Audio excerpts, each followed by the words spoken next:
Shalom, shalom, bien-aimé de Dieu, shalom. Bienvenue à votre émission Plateau Charismatique.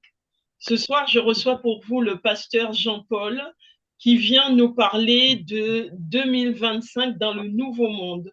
Et nous sommes à la 6e édition de cette... Oui, Voilà, voilà. Bonsoir, pasteur.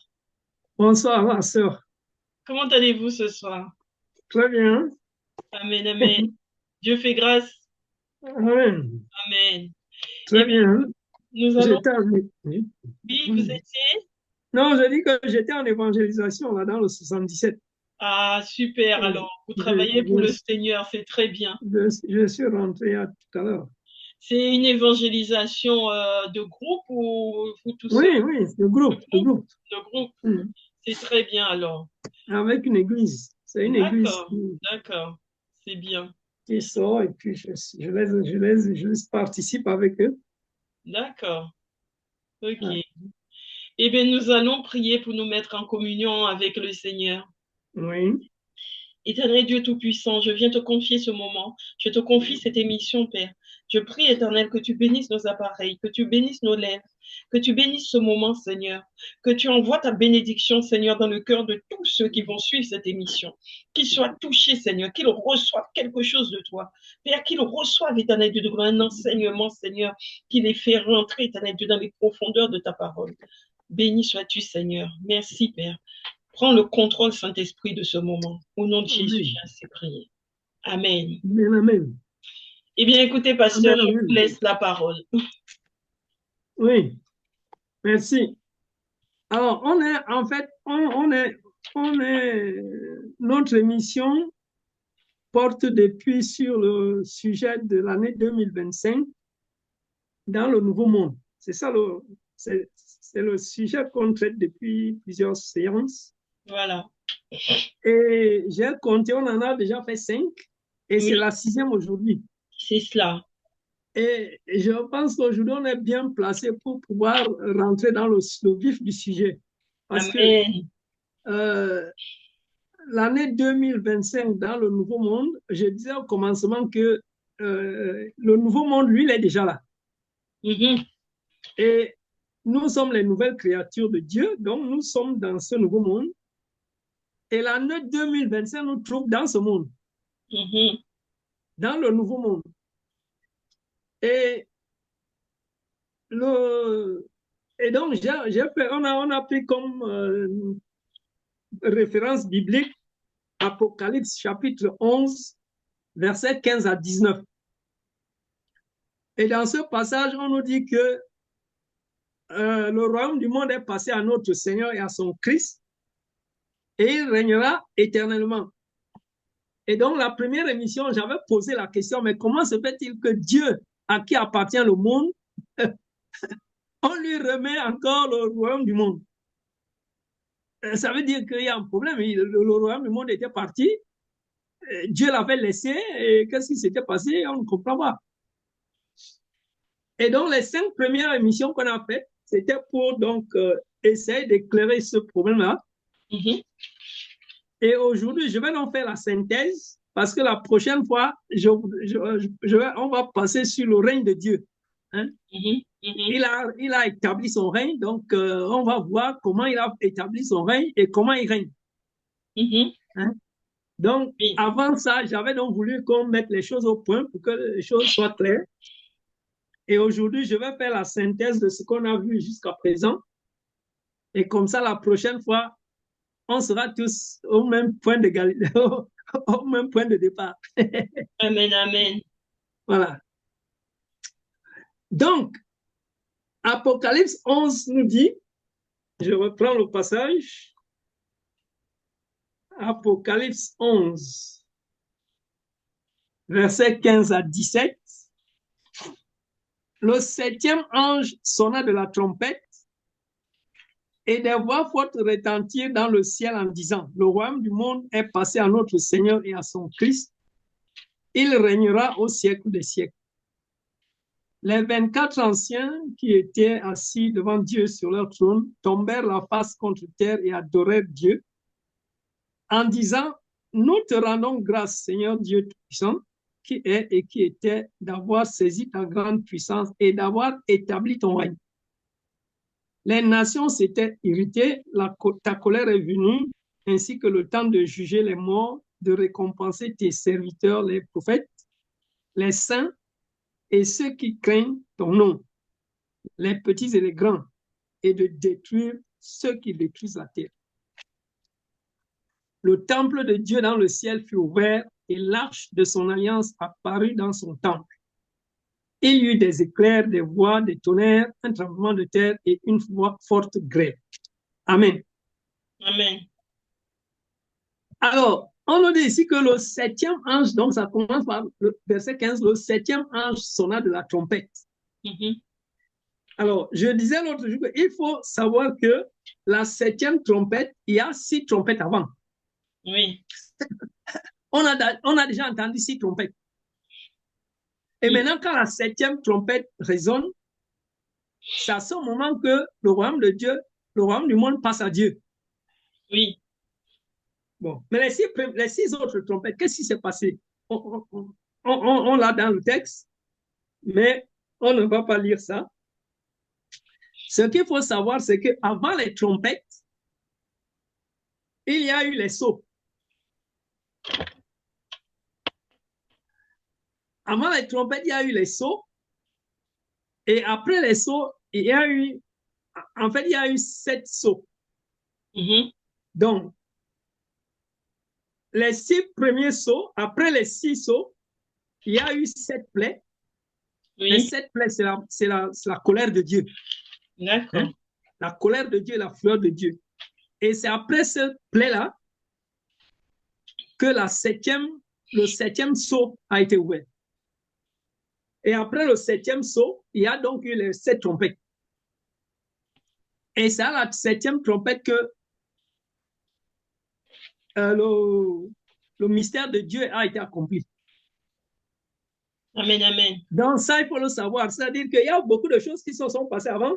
Par exemple, ici, dans le verset 18 de Apocalypse 11, on nous dit que les nations s'étaient irritées, ta colère est venue, ainsi que le temps de juger les morts, de récompenser tes serviteurs, les prophètes, les saints et ceux qui craignent ton nom, les petits et les grands, et de détruire ceux qui détruisent. Ce verset-là, ce qu'il dit, c'est que cela s'est passé avant que Dieu établisse son règne. Ça, c'est ce qui s'est passé. Et quand il a fait ça, il a établi son règne. Amen, amen. Ou alors il a fait ça en établissant, c'est au même moment qu'il a établi son règne. Ou bien il a établi son règne après. Mais ces choses-là se sont passées avant. Et c'est tout ce qu'on a vu jusqu'à présent. C'est-à-dire que les cinq parties, les 5 émissions qu'on a fait d'avant là, c'était pour expliquer au verset 18. C'est ce qu'il dit là au verset 18 ici. Les nations s'étaient irritées, ta colère est venue, ainsi que le temps de juger les morts, de récompenser tes serviteurs, les prophètes, les saints et ceux qui craignent ton nom. Alors, les morts ici, on va y arriver. On va y arriver après. Amen, amen. Donc, je disais donc ici, il y a ce passage nous donne 3 temps. Le premier temps, c'est du verset 16 jusqu'au verset 18. Oui, parce qu'en fait, ça commence, je commencerai même par le verset 18. Hein? Ça dit que les nations s'étaient irritées, ta colère est venue, ainsi que le temps de juger les morts et récompenser les serviteurs. Et c'est après ça que le royaume du monde est passé à notre Dieu. Et quand le royaume du monde passe à Dieu, verset 19, le temple, Dieu ouvre le temple. Voilà l'enchaînement. Bon. Donc ça, il faut savoir ça. Et ensuite, j'avais dit que le royaume du monde, alors j'ai rappelé que le royaume du monde, d'abord, Dieu avait créé le ciel et la terre. Ça, c'est Genèse 1.1. Ensuite, le premier monde a disparu. Apocalypse 21, verset 1. Hein, c'est-à-dire que après Genèse 1.1, il y a Apocalypse 21, verset 1. Hein, le premier ciel et la première terre avaient disparu. C'est-à-dire ce que Dieu avait créé au commencement, ça a disparu. Genèse 1, 1 et Apocalypse 21, verset 1. Alors, qu'est-ce qui s'est passé entre-temps? Ce qui s'est passé, c'est que la terre avait été inondée avait submergée par l'abîme. C'est ce qu'on voit dans Genèse 1, verset 2. Hein, la terre est dans l'abîme. C'était ça. Et ça s'est passé dans le psaume 104. Le psaume 104 nous dit que Dieu a couvert la terre avec l'abîme. Parce que si vous savez, dans le Proverbe 8, Dieu avait donné une limite à la mer. Dieu avait fixé une limite à la mer. Il dit, tu ne dépasseras pas cette limite-ci. Donc la mer avait une limite. Mais lorsqu'il y a eu un problème, Dieu a permis que l'eau engloutisse la terre. Donc, c'est ce qu'on voit dans Genèse 1, verset 2. La terre était complètement immergée dans l'abîme. Et ça s'est passé dans le psaume 104. Dit que Dieu a couvert la terre avec l'abîme. Et après avoir couvert la terre avec l'abîme, il a couvert l'abîme avec un voile. Et ça, c'est Ézéchiel 31, verset 15. Donc, c'est pour ça qu'on a Genèse 1, verset 2, qui nous dit que la terre était informe et vive, et puis l'Esprit de Dieu se mouvait au-dessus des eaux. Oui, parce que l'abîme avait couvert la terre, et Dieu avait couvert l'abîme avec le voile. C'est ça. C'est ça. C'est le résultat qu'on a dans Genèse 1, verset 2. D'accord. Donc, le premier monde avait disparu. Alors, quand on continue, donc, on a vu par la suite, dans Apocalypse 17, on a vu une femme qui était assise sur une bête. Apocalypse 17. Et cette bête-là, c'est le dragon. C'est le dragon qu'on voyait dans le ciel au chapitre 12, qui était en face de la femme. Et la femme était prête à accoucher. Donc, au chapitre 17, on voit ce même dragon. Et cette fois-ci, la femme est assise sur lui. Oui. Et dans les explications qu'on nous donne, dans Apocalypse 17, au verset 11, on nous dit que la bête qui était et qui n'est plus est elle-même un 8e roi. Donc, le dragon était un roi. Et les cornes qu'il avait, les têtes, il avait 7 têtes. C'est un dragon qui avait 7 têtes et 10 cornes. Donc, on nous dit que ces têtes, ce sont des montagnes. Les têtes de la bête, ce sont les montagnes. Et ses cornes, ce sont des rois. Et lui-même, c'est un 8e roi. Donc, lui aussi, il avait un royaume. Oui. Et lui, son royaume, c'est les autres royaumes réunis. Hein? Ça dit que lui, il avait, en fait, c'était le chef de l'empire, quoi. Alors, lui, la bête, c'est le dragon. Enfin, la bête, c'est le dragon.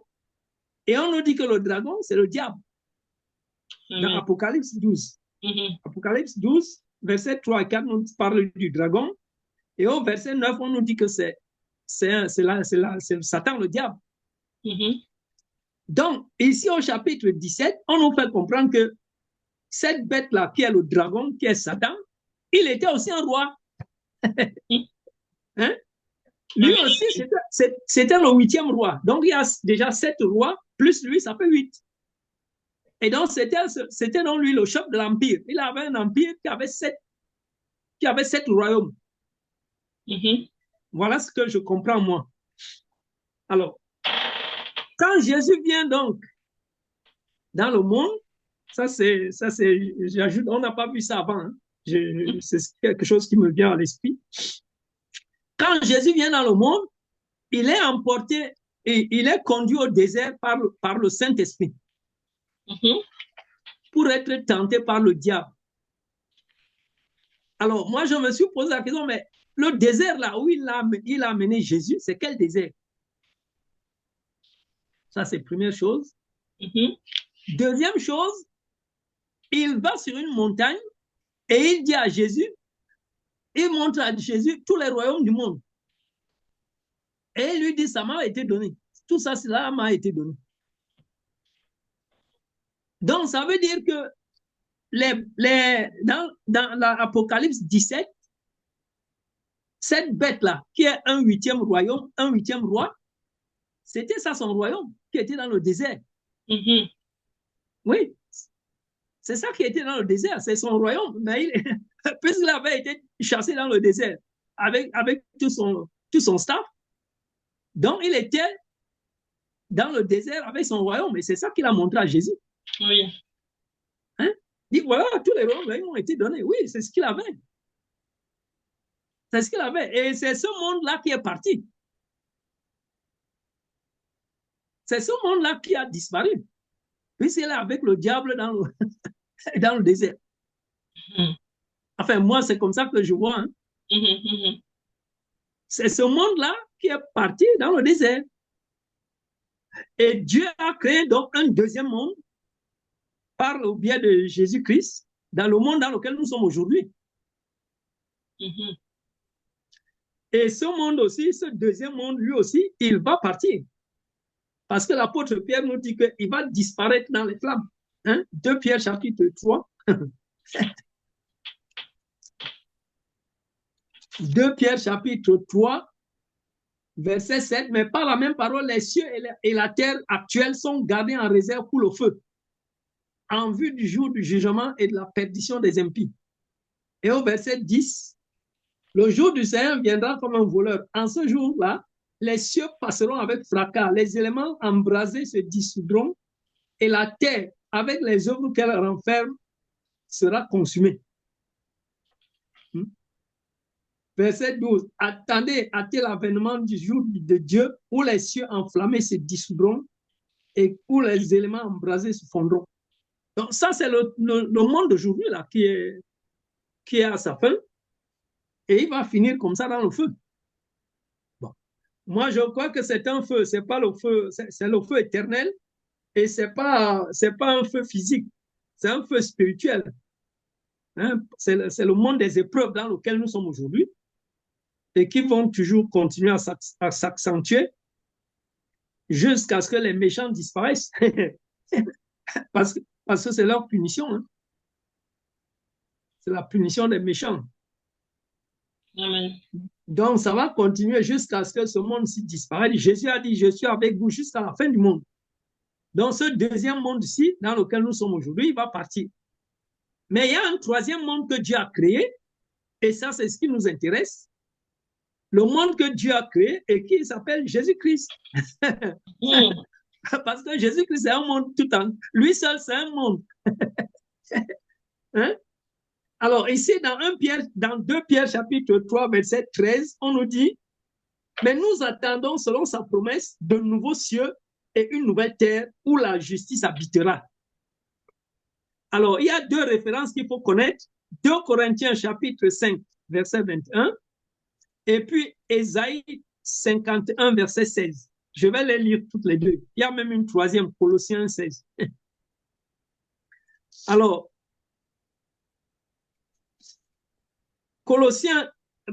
Ésaïe 51, verset 16. Voici ce qu'il dit. Je mets mes paroles dans ta bouche et je te couvre de l'ombre de ma main en étendant un ciel et en fondant une terre, en disant à Sion, tu es mon peuple. Alors, nous, on attend un nouveau ciel et une nouvelle terre, mais voici que Dieu dit à Jésus, je te couvre de l'ombre de ma main en étendant un ciel, en fondant une terre. Donc, c'est ça, c'est de ça qu'il s'agit. Amen, amen. Et dans Colossiens 1, verset 16, il dit, car en lui tout a été créé, dans les cieux et sur la terre, ce qui est visible et ce qui est invisible, trône, souveraineté, principauté, pouvoir, tout a été créé par lui et pour nous. Et verset 19, il dit, car il a plu à Dieu de faire habiter en lui toute plénitude et de tout réconcilier avec lui-même, aussi bien ce qui est sur la terre que ce qui est dans les cieux, en faisant la paix par lui, par le sang de sa croix. Ça, c'est Colossiens 1, 19, 20.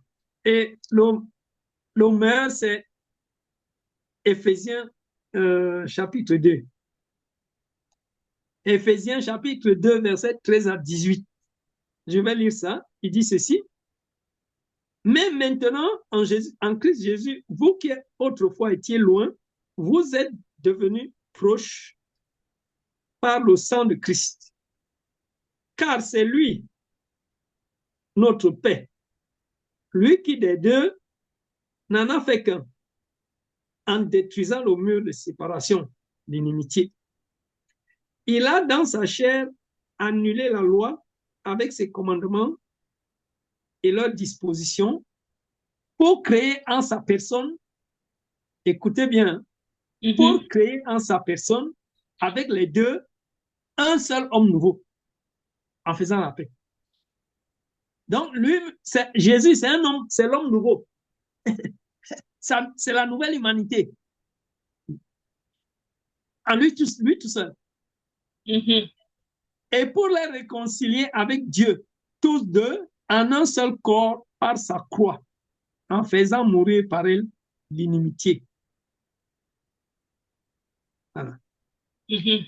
Et au chapitre 1, il dit ceci. C'est bien d'avoir tout ce passage-là, parce qu'ils sont complémentaires, ils se complètent. Amen, amen. Chapitre 1, verset 9 et 10, Éphésiens chapitre 1, verset 9 et 10, il dit, Dieu nous a fait connaître le mystère de sa volonté, le dessein bienveillant qu'il s'était proposé en lui, en Jésus, pour l'exécuter quand les temps seraient accomplis. Et ce dessein, c'est de réunir sous un seul chef, le Christ, tout ce qui est dans les cieux et ce qui est sur la terre. Voilà. Donc, tout ce qui est dans les cieux, tout ce qui est sur la terre, Dieu a réuni tout ça dans le Christ. Amen, amen. Donc, pour moi, le Christ, c'est un monde, à lui tout seul. Et nous sommes les membres du corps de Christ. Donc, nous sommes dans ce monde-là, ce nouveau monde que Dieu a créé. Nous, on est déjà dedans. Hein? Amen, amen. Nous, on est déjà dedans. C'est Dieu qui nous a mis. Donc, le monde qui est en train de partir, il va partir et nous, on va rester. Puisque nous sommes greffés sur Christ.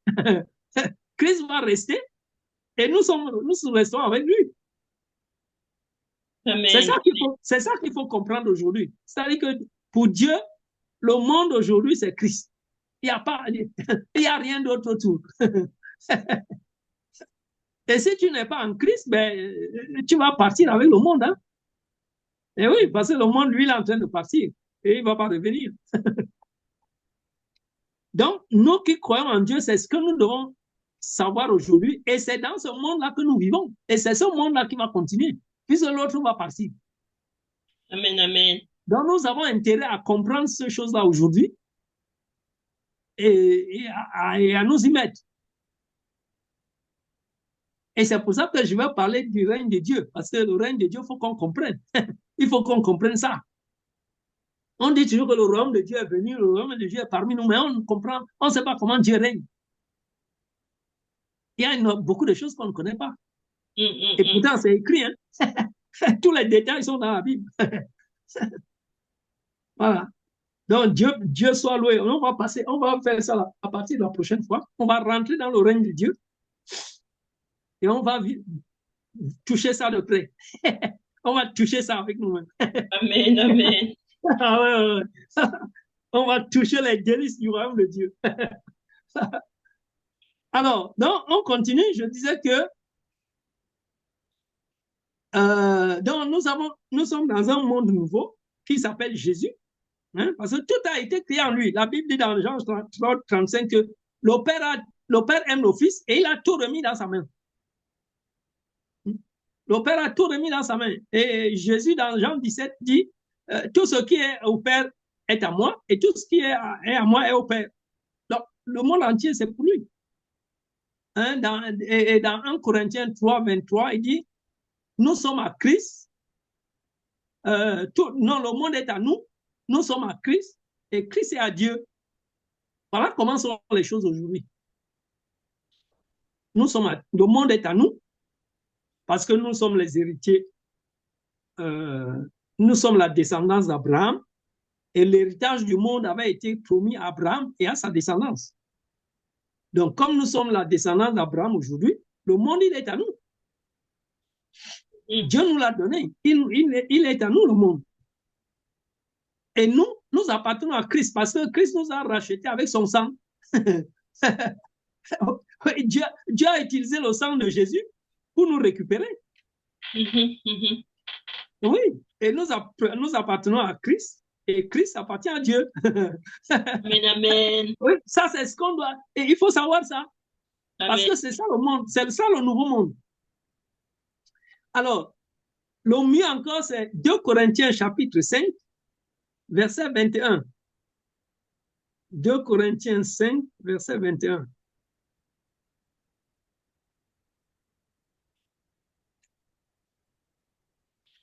Alors, l'apôtre Pierre disait dans 2 Pierre 3, 13, il dit, mais nous attendons selon sa promesse de nouveaux cieux et une nouvelle terre où la justice habitera. Alors, on a vu que la nouvelle terre, le nouveau cieux, c'est en Jésus. Dieu a mis ça en Jésus. Et la justice qui habitera sur cette terre-là, c'est quelle justice? C'est la justice de Dieu qui a été manifestée. Hein? La justice de Dieu. Il dit, voici ce qu'on dit dans Jean 1, 2 Corinthiens 5, 21. C'est lui qui n'a pas connu le péché, et Dieu l'a fait devenir péché pour nous, afin que nous devenions en lui justice de Dieu. C'est nous qui sommes la justice de Dieu aujourd'hui sur la terre des vivants. Oui. C'est nous qui sommes la justice de Dieu. Parce que Dieu nous a accordé sa justice, il nous a pardonné nos péchés, il nous a lavés avec le sang de Jésus, et par la foi en Jésus, il nous a pardonné nos fautes. Donc aujourd'hui, nous sommes comme Noé, nous sommes comme Abraham, nous sommes devenus justes pour Dieu. Oui, c'est ça. Aujourd'hui, la justice de Dieu est sur la terre, c'est nous qui la représentons. Les personnes qu'il a pardonnées, c'est nous qui représentons sa justice. Hein? Dans Romains chapitre 3, on va lire ça. On va lire Romains chapitre 3, verset 21. 21 à 26. Romains chapitre 3, verset 21 à 26 dit ceci. Mais maintenant, sans la loi, est manifestée la justice de Dieu, attestée dans la loi et les prophètes, justice de Dieu par la foi en Jésus-Christ, pour nous, pour tous ceux qui croient. Hein? Dans Actes chapitre 10, verset 43, dit tous les prophètes attestent que ceux qui croient en son nom sont pardonnés de tous leurs péchés. Donc, c'est ça que l'apôtre Paul explique ici. Hein? Justice de Dieu par la foi en Jésus-Christ pour tous ceux qui croient. Hein? Vos péchés vous sont pardonnés à cause de son nom. Et dira l'apôtre Jean dans 1 Jean chapitre 2, verset 12. Alors, Romains 3, verset 23, il dit, car il n'y a pas de distinction. Tous ont péché et sont privés de la gloire de Dieu. Et ils sont gratuitement justifiés par sa grâce, par le moyen de la rédemption qui est dans le Christ Jésus. C'est lui que Dieu a destiné comme moyen d'expiation pour ceux qui auraient la foi en son sang, afin de montrer sa justice, parce qu'il avait laissé impunis les péchés commis auparavant au temps de sa patience. Il a voulu montrer sa justice dans le temps présent, de manière à être reconnu juste, tout en justifiant celui qui a la foi en Jésus. Tu as la foi en Jésus, donc Dieu te déclare juste. C'est ça que j'avais dit. Amen. Amen. À cause du nom de Jésus, tous tes péchés sont pardonnés. C'est comme si Adam n'avait pas péché dans le jardin. Donc, tu es juste. Devant Dieu, nous sommes justes parce que nous croyons en son Fils. Amen. Et ça veut dire que la justice de Dieu aujourd'hui est sur la terre. Il n'y a pas une autre justice. Hein? On attend pas. Il n'y aura pas une autre terre sur laquelle la justice de Dieu va habiter. Non, c'est la même terre. Et pourquoi une nouvelle terre? Il parle d'une nouvelle terre, mais la terre est renouvelée parce que Dieu a répandu son Saint-Esprit. Le psaume 104. Regardons le psaume 104 et le verset 30. Psaume 104 et le verset 30. Il dit ceci. Le psaume 104, verset 30. Il dit, tu envoies ton souffle, ils sont créés, et tu renouvelles la face du sol. Hein? On peut commencer un peu plus haut. Alors, on peut commencer au verset 25. Voici la grande et vaste mer. Là se meuvent sans nombre les animaux petits et grands. Là se déplacent les navires et le Léviathan que tu as formé pour y jouer. Alors, voici le Léviathan, la bête de l'Apocalypse 13. Elle a été formée dans la mer. C'est elle, c'est ici, là. Elle a été formée dans la mer et c'est à elle que le diable va donner son pouvoir. Hein, dans l'Apocalypse 13. Donc, c'est le Léviathan. Tous ces animaux mettent leur espoir en toi pour que tu leur donnes leur nourriture en son temps. Tu la leur donnes et ils la recueillent. Tu ouvres ta main et ils se rassasient de bien. Tu caches ta face, ils sont épouvantés. Tu leur retires le souffle, ils expirent et retournent dans leur poussière. Tu envoies ton souffle, ils sont créés et tu renouvelles la face du sol. Voilà ce qui s'est passé au jour d'Adam. Hein? Dieu a envoyé son souffle et puis Adam est devenu une âme vivante. Oui, parce qu'avant, il n'y avait rien. Hein? Il n'y avait que la terre, il n'y avait que la poussière et tout était, il n'y avait rien. Et Dieu a envoyé, soufflé, il a pris la poussière, il a formé, il a soufflé dedans et puis Adam est devenu une âme vivante. Et c'est comme ça. Et tu envoies ton souffle, ils sont créés. Et tu renouvelles la face du sol. C'est que ça veut dire aussi que quand Dieu a répandu son Saint-Esprit hein, à la Pentecôte de l'an 33, c'était pour renouveler la terre. Le Saint-Esprit est là aujourd'hui pour renouveler la terre, puisque toute chair est comme l'herbe. La Bible nous dit que toute chair est comme l'herbe. Donc, quand Dieu répand son esprit, c'est comme dans Genèse 2. Hein? Genèse 2, on va lire ça. Avant la création d'Adam, voilà ce que dit la Bible. Genèse 2, verset 4. Voici les origines du ciel et de la terre, quand ils furent créés. Lorsque l'Éternel fit la terre et le ciel, il n'y avait encore aucun arbuste de la campagne sur la terre et aucune herbe de la campagne ne germait encore. Il n'y avait pas d'herbe, il n'y avait rien du tout. Car l'Éternel Dieu n'avait pas fait pleuvoir sur la terre et il n'y avait point d'homme pour cultiver la terre. Oui, Adam n'était pas là, il n'existait pas. Il n'y avait rien. Il n'y avait pas d'homme. Mais une vapeur se leva de la terre et arrosa toute la surface du sol. L'Éternel Dieu forma l'homme de la poussière du sol. Il insuffla dans ses narines un souffle vital et l'homme devint un être vivant. Voilà. Donc, avant ça, il n'y avait rien. C'était tout sec. Et Dieu a envoyé, donc, Dieu a soufflé. il a envoyé une vapeur d'eau, mais la vapeur d'eau, ça représente aussi le Saint-Esprit.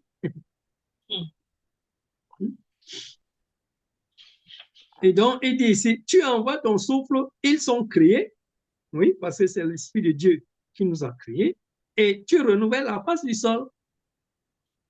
Voilà.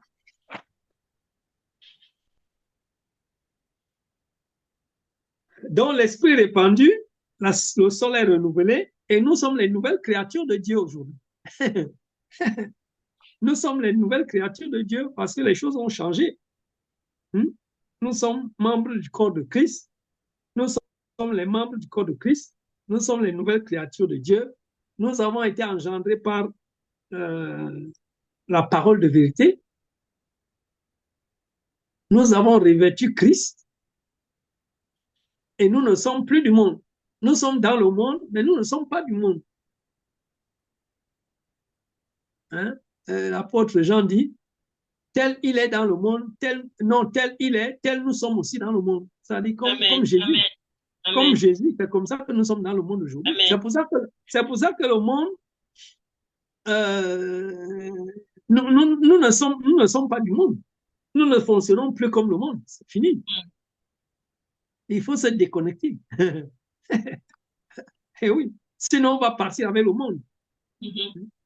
La parole de Dieu dit que l'antéchrist est dans le monde. 1 Jean chapitre 4, verset 3. L'antéchrist est dans le monde. Et 1 Jean chapitre 2, verset 15 nous dit que la convoitise est dans le monde. La convoitise de la chair, l'orgueil de la vie, la convoitise des yeux, ça c'est dans le monde. L'antéchrist est dans le monde avec ça. C'est lui qui propage ça. Et donc si tu marches derrière l'antéchrist, tu es dans la convoitise, tu es dans la corruption, et tu vas partir avec le monde. C'est ça, tout ça. C'est ce qu'il faut. Le chrétien doit savoir ça. Nous devons connaître toutes ces choses-là et sortir de ce monde.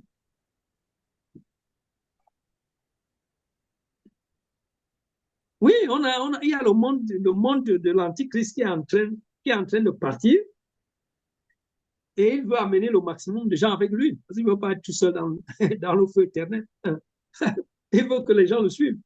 Mais tant pis pour ceux qui vont le suivre. Hein. Oui, je dis toujours, je prêche souvent ça dans la rue. Il y a des gens qui se disent satanistes. Je leur dis que mais ils ne savent pas ce qui les attend. Parce que Dieu a préparé le feu éternel pour Satan et ses anges. Mais si toi, tu te dis aussi sataniste, ben, tu vas aller avec. Hein? Et Dieu ne va pas te laisser. Oui.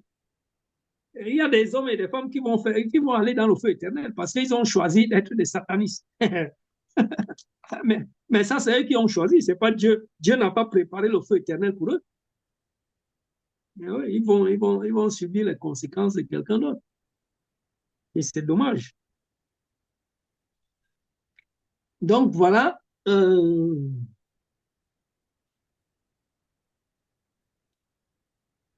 amen. Amen.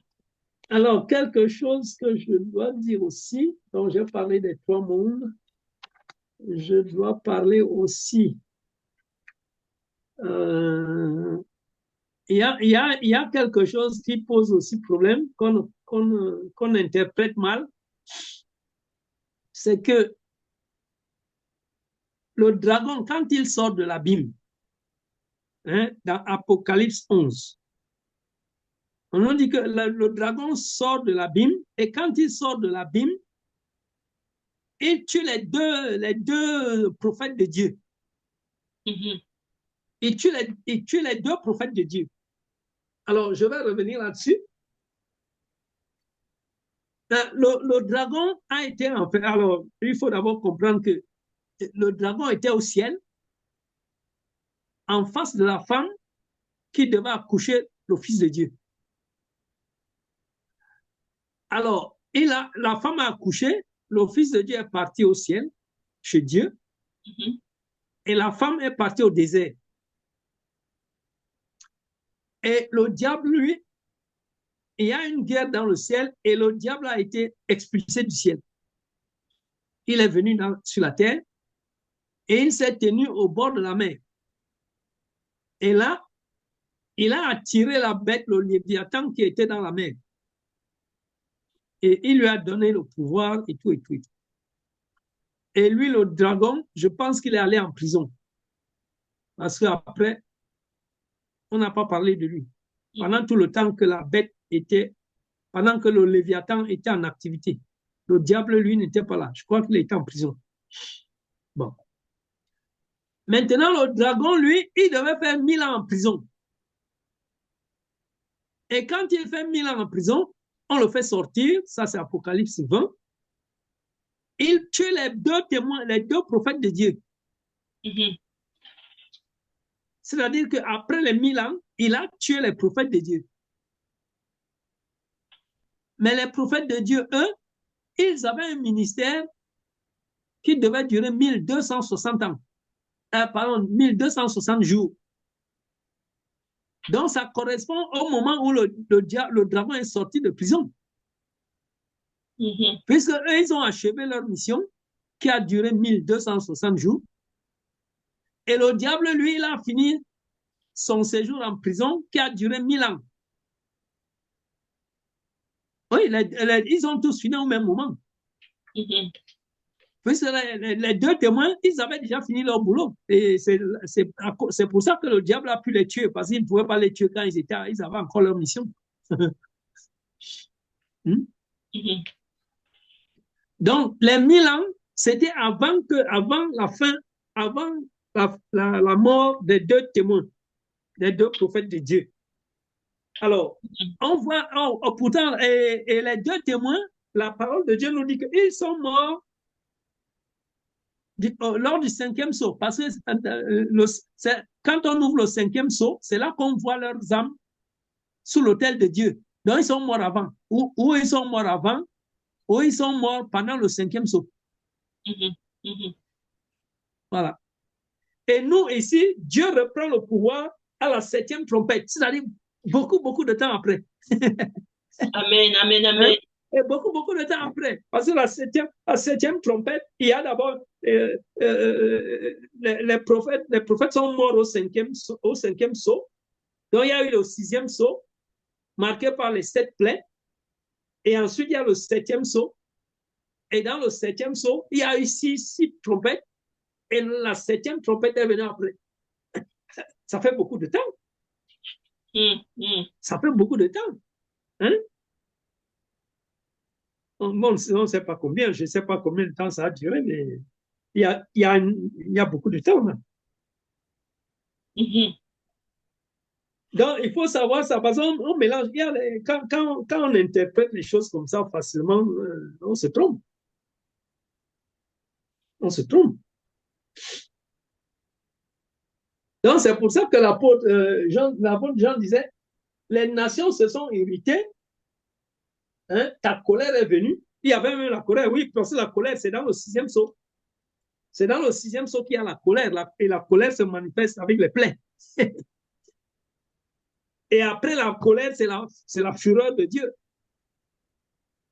Alors, il y a deux choses intéressantes ici, hein, dans les plaies. Parce que les plaies, c'est la colère de Dieu. Et la colère de Dieu, elle se termine par la fin de l'Assyrien. L'Assyrien a été égorgé par l'épée de Dieu. Et puis, la fin de la colère de Dieu, c'est avec la fin, la mort de l'Assyrien. Et après la colère de Dieu, il y a eu la fureur de Dieu. Et la fureur de Dieu, c'est Nebuchadnezzar. Voilà. La fureur de Dieu a été manifestée par la fin de Nebuchadnezzar. Et tout ça, donc, ça rentre ici dans le 6e sceau. Oui, tout ça, ça rentre ici dans le 6e sceau. Et la mort de l'Assyrien et la mort de Nebuchadnezzar, entre les deux, il y a eu la destruction du royaume d'Israël. Il y a eu la destruction d'Israël entre les deux.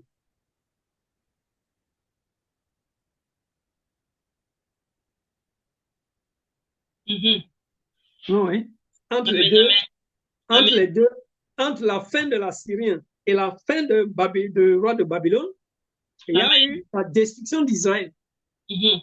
Voilà. Et c'est après que Dieu va... alors, il y a eu cette destruction d'Israël, mais Dieu n'a pas tout détruit, il a laissé un reste. Hein, parce que Jérusalem a été détruit. Il y a eu un reste. Et Sion aussi a été détruit. Dieu a laissé un reste. Et les deux restes, il les a réunis pour former ce qu'on appelle les saints. Oui, ce sont eux qui sont les saints. Dans la Bible, on parle des saints. Ce sont eux. Et ce sont eux que Dieu avait envoyés comme prophètes vers les nations, dans le monde. C'est eux. Ce sont les rescapés de Sion et de Jérusalem. Il dit ça dans Isaïe 66. Donc, ce sont les rescapés de Sion et de Jérusalem qui ont été envoyés comme prophètes. Et ce sont eux que le diable a tués.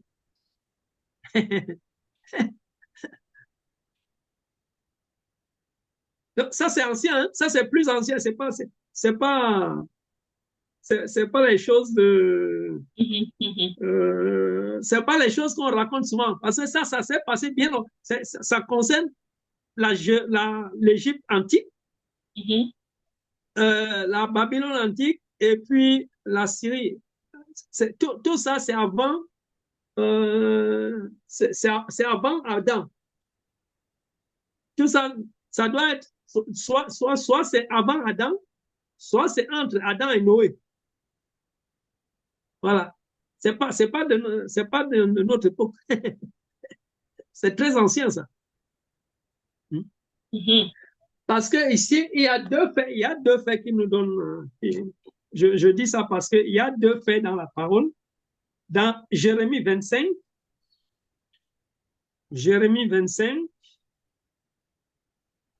il est dit ceci.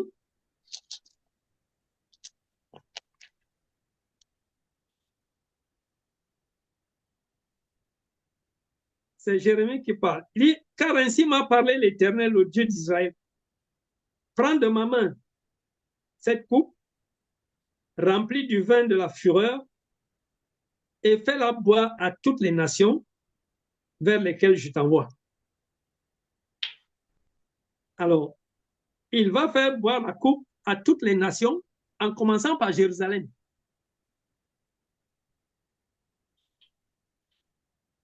Et il dit ici, au verset 26, à tous les rois du nord, proches ou éloignés, les uns les autres, et à tous les royaumes de la terre qui sont à la surface du sol, et le roi de Sheshak boira après eux. C'est-à-dire, Sheshak, c'est Babylone. Le roi de Babylone boira après eux. Alors, le malheur qui devait arriver à Jérusalem, parce que là, au verset 29, il me dit le malheur, car voici, c'est par la ville sur laquelle mon nom est invoqué que j'inaugure le malheur. C'est-à-dire que dans tous les malheurs qui sont arrivés dans le monde, ça a commencé par Jérusalem. Ça a commencé par Jérusalem. Et d'ailleurs, on voit dans Ézéchiel, je crois, 26, Dieu dit à Tyr que Tyr s'est moqué de Jérusalem parce qu'elle avait été détruite. Et elle va être châtiée à cause de ça. Voilà. C'est-à-dire que Jérusalem avait été détruite avant Tyr, avant la ville de Tyr. Et la ville de Tyr, c'est Nebuchadnezzar qui l'a détruite.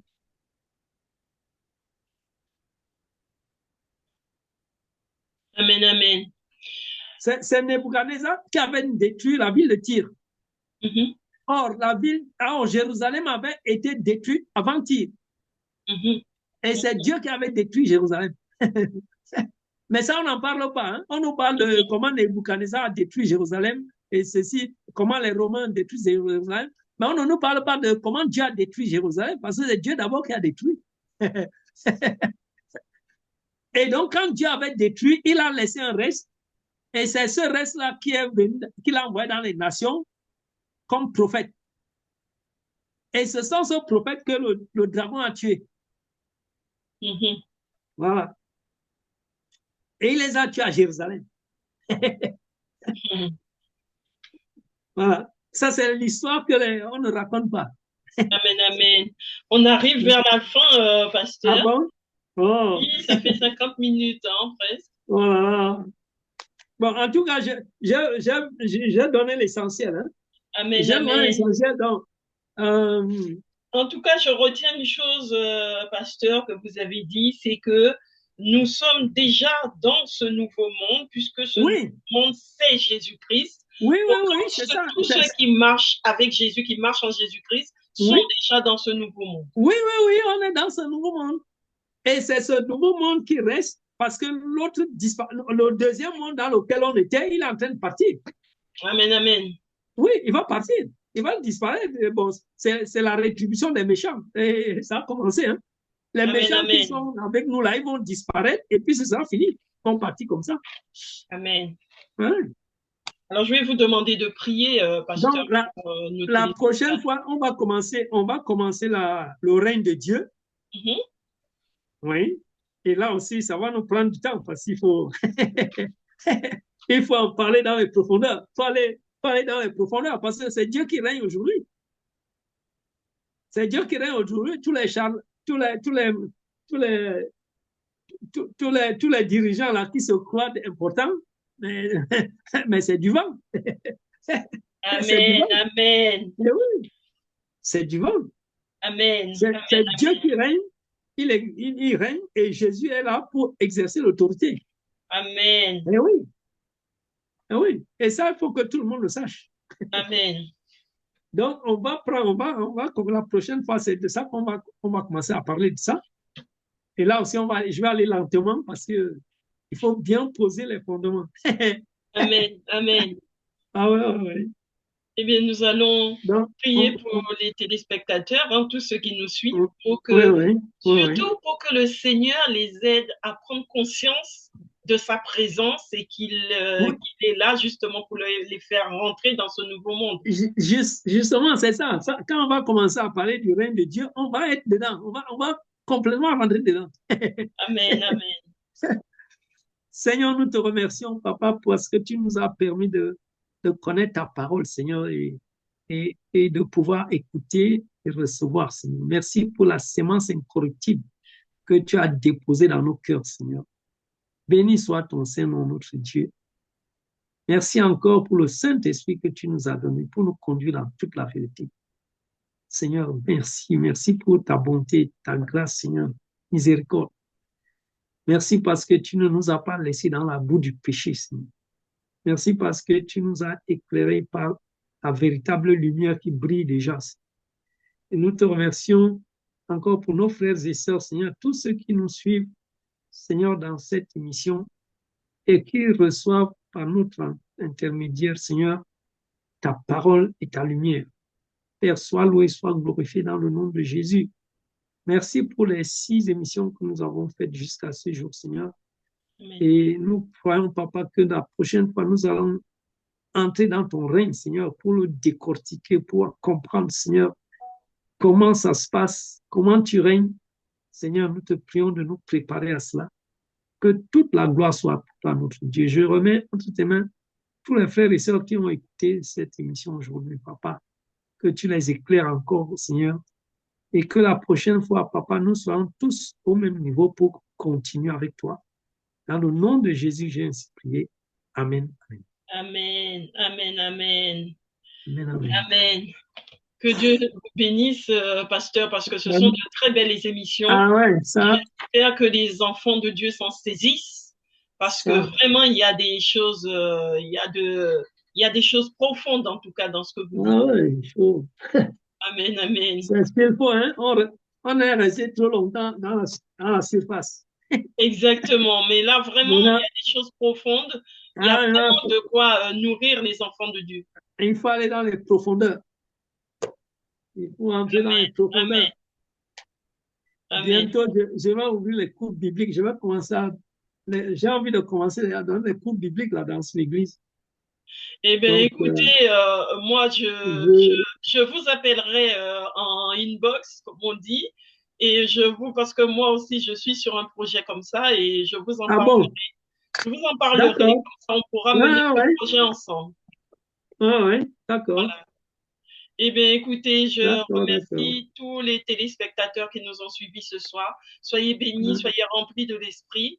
Et surtout, n'oubliez pas de faire connaître l'émission Plateau Charismatique. Et amen, je vous amen. dis à très, très bientôt. À bientôt, Amen. pasteur. Amen, amen. Bon Je, week-end à ça. je vous appelle juste après. Merci, soyez bénis. D'accord. Amen.